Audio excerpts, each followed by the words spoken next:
महामारी से बचने के लिए हमें बुद्धा की जीवन शैली अपनानी चाहिए। आज बुद्धा पूर्णिमा के दिन मैं आपको एक बुद्धा की कहानी सुनाऊंगी। देवदत्त बुद्धा की निंदा करते हुए और अपने राज्य के लोगों को उन्हें भिक्षा देने से मना कर दिया।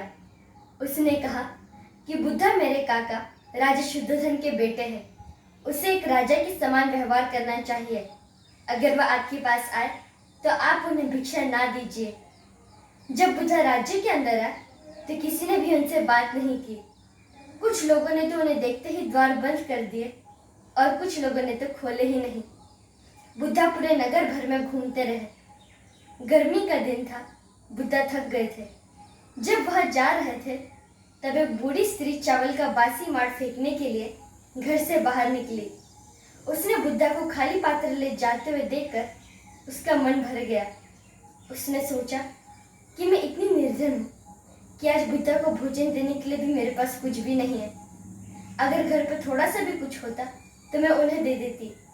यह सोचकर उसके आंखों में आंसू भर आए। जब बुद्धा ने देखा तो उन्होंने पूछा, तुम्हारे आंखों में आंसू क्यों? स्त्री ने कहा, मैं अपनी असमर्थता पे रो रही हूँ कि आज भोजन देने के लिए मेरे पास कुछ भी नहीं है। बुद्धा ने पूछा, तुम्हारे हाथों में क्या है? स्त्री ने कहा, चावल का बासी माड़ है, मैं इसे फेंकने के लिए घर से बाहर निकली। बुद्धा ने कहा, ये चावल का बासी माड़ मेरे पात्र में डाल दो, इसमें चावल की गंध है, इसलिए यह मेरे लिए पर्याप्त होगा। स्त्री को आश्चर्य हुआ।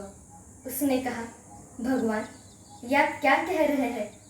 बुद्धा के जोर देने पर स्त्री ने चावल का बासी माड़ बुद्धा के पात्र के अंदर डाल दिया। तभी एक राजा का कर्मचारी वहां पर खड़ा था। उसने बुद्धा की हंसी उड़ाते हुए कहा, पूरे नगर भर में घूमने के बाद भी तुम्हें कुछ भी नहीं मिला क्या? और अपनी महानता बचाने के लिए तुमने चावल का बासी माड़ स्वीकार कर लिया और उसकी पीढ़ियों तक को आशीर्वाद भी दे डाला। बुद्धा ने कहा, क्या तुमने बरगद के पेड़ के बारे में सुना है? कर्मचारी ने कहा, अवश्य सुना है। वह एक विशाल पेड़ है जो सैकड़ों लोगों को आश्रय देता है। बुद्धा ने कहा, अच्छा तो फिर ये बता, उसका बीज कितना बड़ा होता है? कर्मचारी ने कहा, एक छोटे से कंकड़ जितना होता है। बुद्धा ने कहा, ठीक, एक छोटे से कंकड़ जितना बीज सैकड़ों लोगों को आश्रय देता है।